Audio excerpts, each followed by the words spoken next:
Hello, welcome back to another value story on my channel. I'm Jacob from Jacob's Books Corner, and today we're going to be talking about the 35 books I read in March. It's a whole selection, there's a bunch of different ones. We're going to talk about books. First, the ones that we're going to talk about first are the ones I do not own that will be thrown up on the screen. If you hear any loud noises in the background, it's because my kitty cat.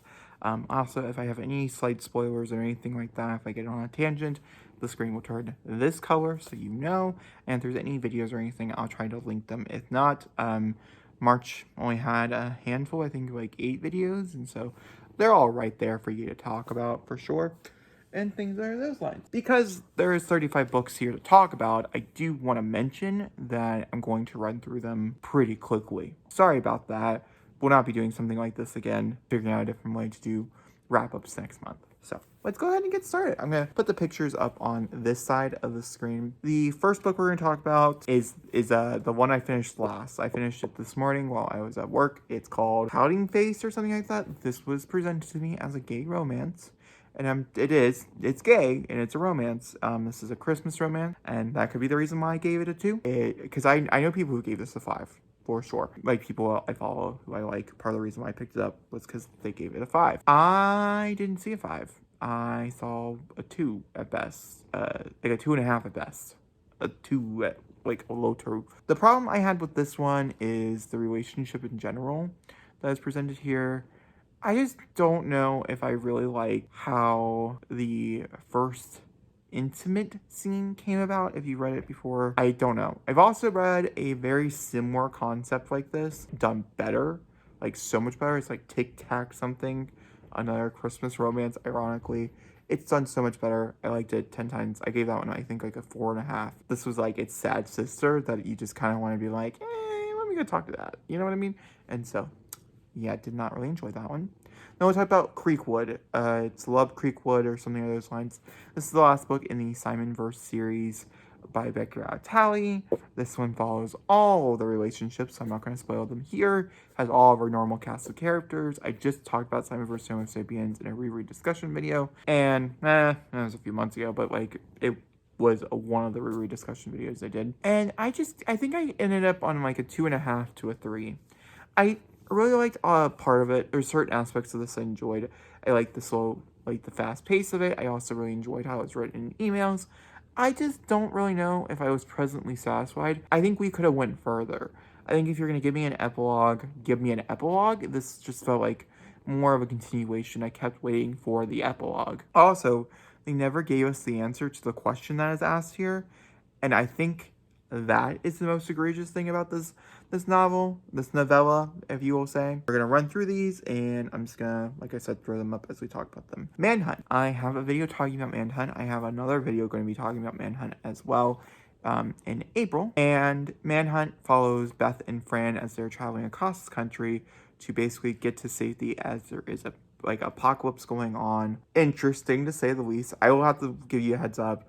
The content warnings here are extremely strong. There's a lot of things in here that I think a lot of people will get triggered by. So please go into it and be safe. I just did a video talking about one of those things, which is the graphic violence that's in it. The writing is gorgeous. It's beautiful. I do have a strong feeling this one day will be a cult following book. I don't think it's happening yet, but I know it's going to be a thing. And also, another thing I really loved about this book was the fact that the message is so strong and so clear and so well done that you just gotta give props. You just gotta respect what is done here, and that's exactly what I do. I gave it 4.5, by the way. The next one we're gonna talk about is The Weekend Away. I read this because a Netflix original was coming out with Leighton Meester. Also, I really enjoy this Amanda Knox kind of retelling story line here. It's about 2 friends who go to, I want to say it's Croatia or it's Belize or it's something like that. It's not very far from London. Beth, ironically another Beth book, and her friend, I don't remember her friend's name is, they go off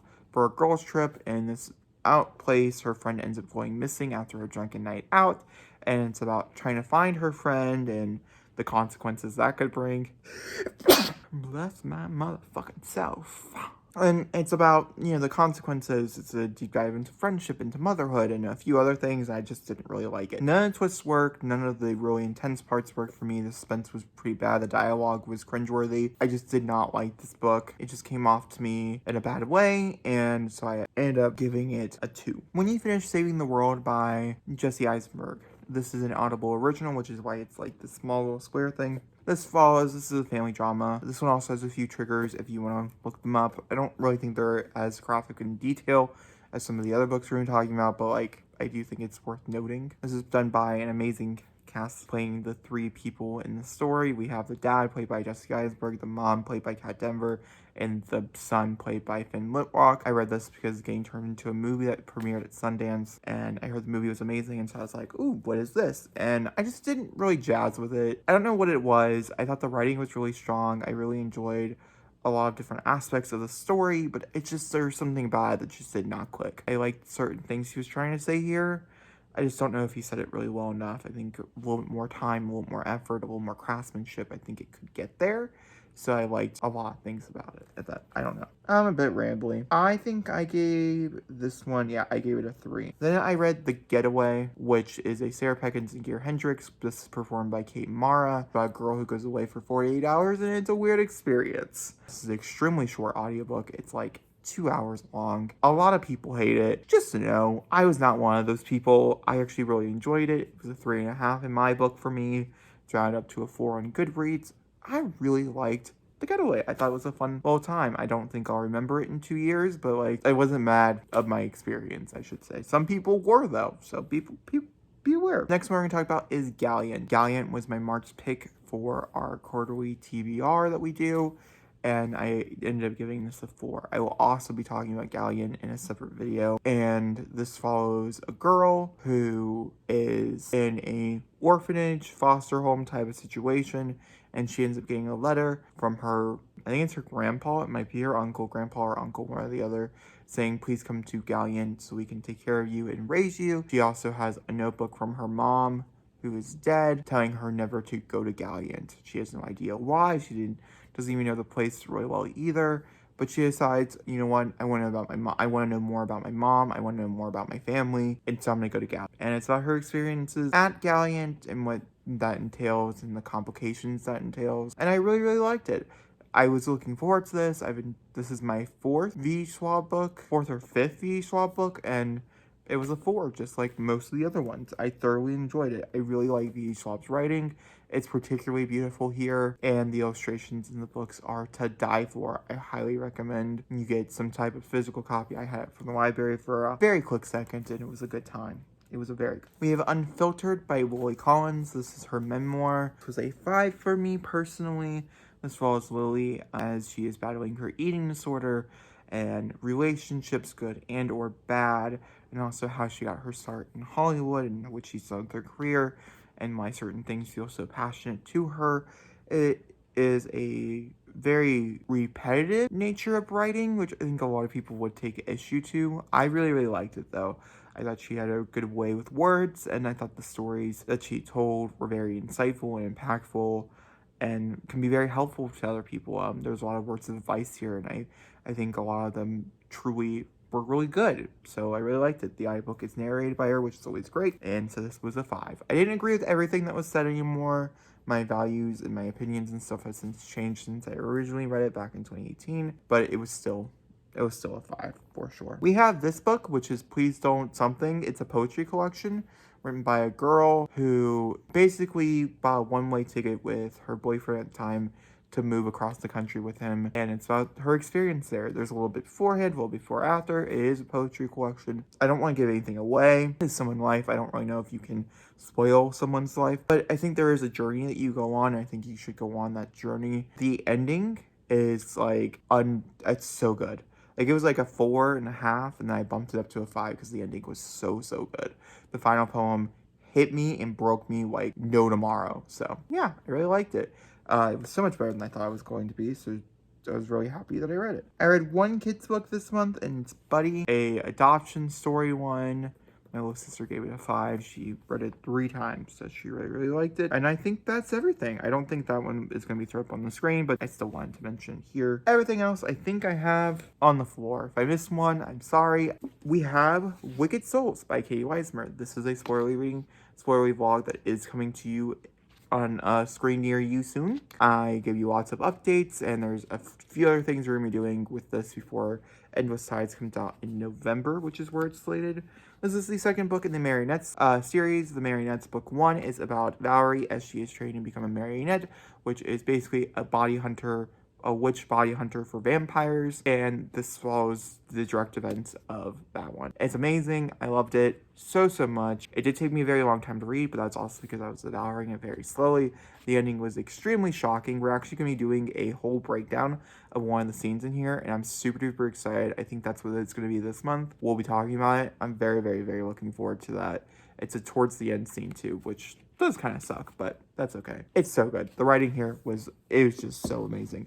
Like, so amazing. The next one we have to talk about is another Katie Weismer. This is also going to have a video coming out, like, really soon. Both these videos are coming out within the next few days. And that is Breakable Things. I'm going to be doing the same exact thing I did with poems. Also, I'd like to mention that Breakable Things, I just loved it. This is her new poetry collection. The back says this part right here may be quieter, but it matters too. There's so much growth. It was a 5, of course. I don't know how many more times I'm going to pick it up past my initial one. There's a few poems in here that will stick with me for a long time. Those are the ones that are tabbed. The writing here is breathtaking.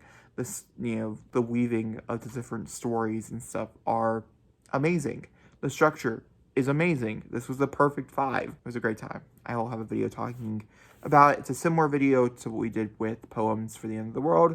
So if you guys like that style of video, which I know a lot of you guys do, it's coming. It's going to be there. Then I also started my Throne of Glass read along. Hopefully by the time next week comes around, like Monday or so, we're done with it. I want to read them all this weekend, or the rest of the ones I have to read this weekend. We have The Assassin's Way by Sarah J. Maas.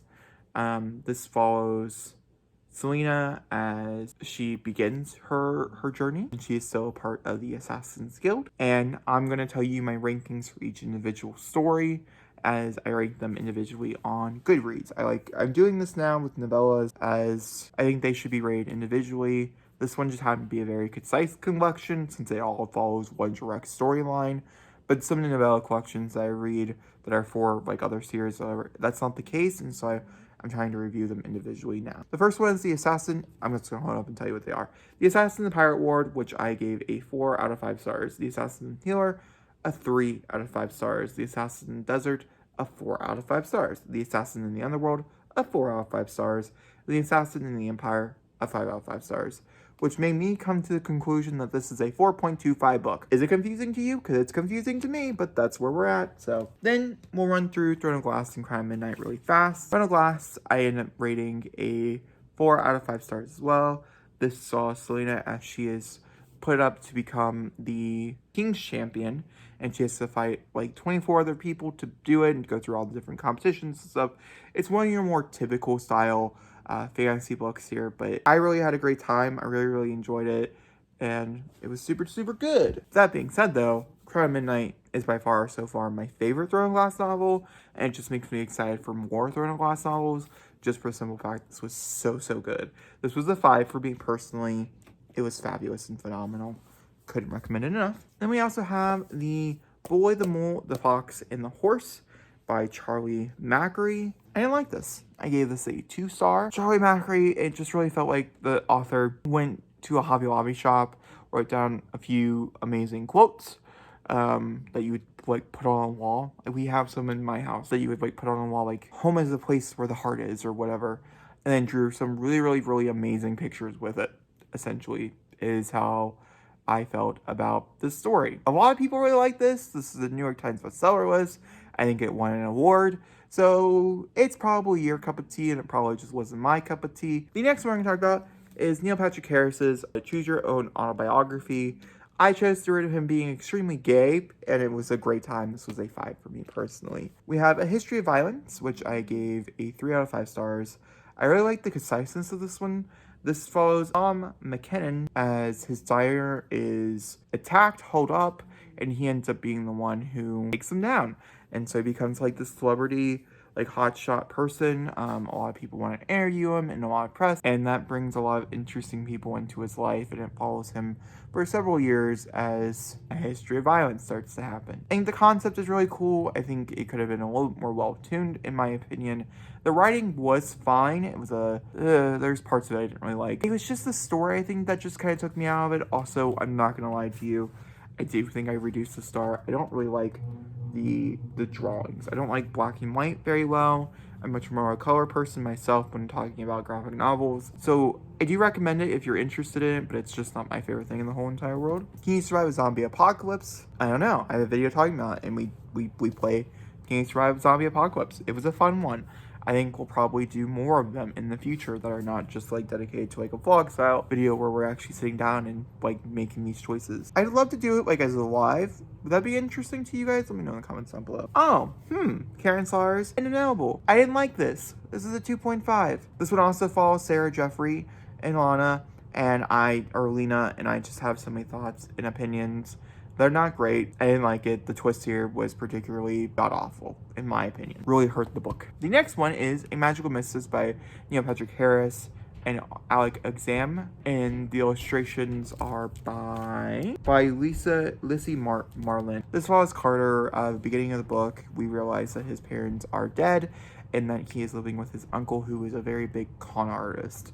He is using Carter to basically scam people out of money, and Carter does not feel very good about it, and so he ends up running away, jumping on a train, and jumping off into this new place, where he meets Dante Varon, who has a daughter who he becomes really close friends with, and he soon realizes this is a group of people who can do magic just like him, and it is a heist book.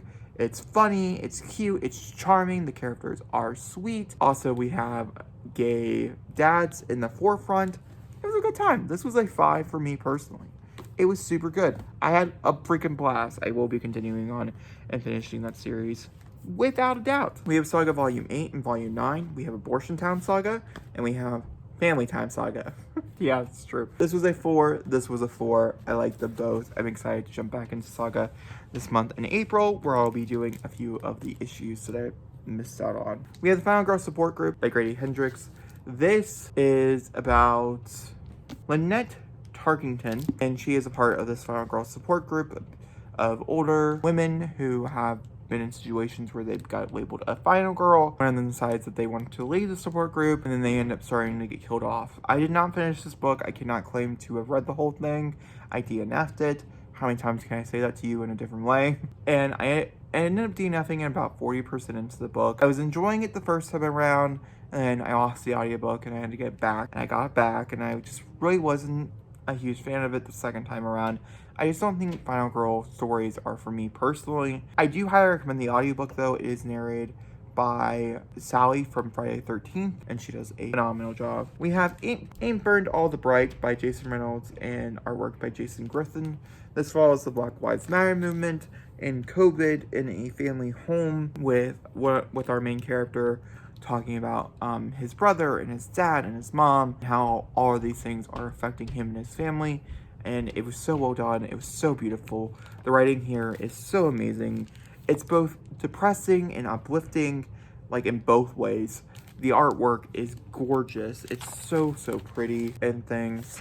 I could not recommend this book enough to you, and I'll be recommending it more here soon. Here very soon. Another reread for me was Anna Kendrick's Scrappy Little Nobody. This is her biography where she is talking about her life, relationships, you know how it goes with memoirs here. I'm not gonna sugarcoat it. This is like 5 out of 5. Anna Kendrick's like one of my favorite people in the whole entire world, and her like memoir or whatever brings me a lot of comfort and joy.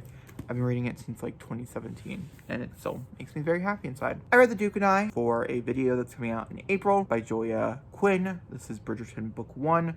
This follows Daphne as she's going out into her second season of courting, where she meets Simon and they form a fake dating relationship that possibly could turn into more. The Netflix TV show is based off of this book, and the rest of the series, there's 8 of them. And I didn't really like it. I gave it a 3. I didn't like a lot of the characters. They weren't as amazing. I think the TV show did better in this case. And also the relationship seemed a lot worse here than it did in the TV show. I didn't really feel the chemistry with the book, which I think is a real shame. but that is what happened. We have Maas Volume 1 and Volume 2. There was a way to tell the... Oh, there they are. Maas Volume 1, Maas Volume 2. I gave Volume 1 a 4 out of 5 stars. This follows a family, a Jewish family, as his dad is sanctioned off into the war. This is the outcome of that war, and then going into internment camps and having him to like live with his dad after the traumas of the war. These are banned in a lot of the US and a lot of different schools and stuff, saying that 4th graders or 8th graders, I think, are the ones who are the intended audience for these books. I think more like 10th graders are the intended audience. They're banned because of, there's a few, like this one deals with male nudity. This one has a shot of female nudity. There's bitch, hell, damn also said throughout the book. I personally feel like if they're going to be banned for anything, it should be the very graphic violence that is truly portrayed and very like authentic to the actual like real time, like the story that they're being told here. Yeah, my opinion is they should not have been banned. They also shouldn't be read to 8th graders. Maybe move them instead of banning them. Is it a concept? I don't think the world has thought of yet. I also read Crank by Hopkins. I'll be talking about this again in April, as this is for a reread discussion. This follows Christina as she gets entanglement with crystal meth. It's very sad, and we'll talk about more there. In the Dream House by Karen Maria Machacho is the next one we're going to talk about. I adored this book. It's very sad. So one of those ones that I highly recommend you check. You look at the triggers. This follows Carmen Maria Machacho. And this follows Carmen as we are following her through a very abusive relationship with another woman. They're also written in tiny little vignettes. I really liked seeing an LGBT relationship that wasn't like a happily ever after, where people are... This is like a very toxic relationship that I don't really think is portrayed in other mediums, and I really liked it. I really enjoyed what I read here. It was beautiful, heartbreaking, gut-wrenching, but also probably there's parts of it that are sensual and romantic, while the other parts of it is disturbing, and you just want to tell her to run the other way. And there's parts of it where she even acknowledges that, where she's like, I want to run the other way, but I just can't. Then you feel very close, and you feel like, oh my god, me too. And then it was a good time. It was a good time. I really liked it. We're gonna end on a bad note, but that's okay. And that's Diary of a Wimpy Kid by Jeff Kinney. I gave this a 1 star. I talked about it in my reread discussion video for the month of April or month of March. I really hated this book. I really hated this book for a lot of different reasons, and I talked about it more there. But guys, that is the 35 books I read in the month of March. Yeah, let me know what you guys read in the comments down below. What was your favorite book of the month? What was your least favorite book of the month? I'd love to know. And yeah, thank you for watching. Goodbye.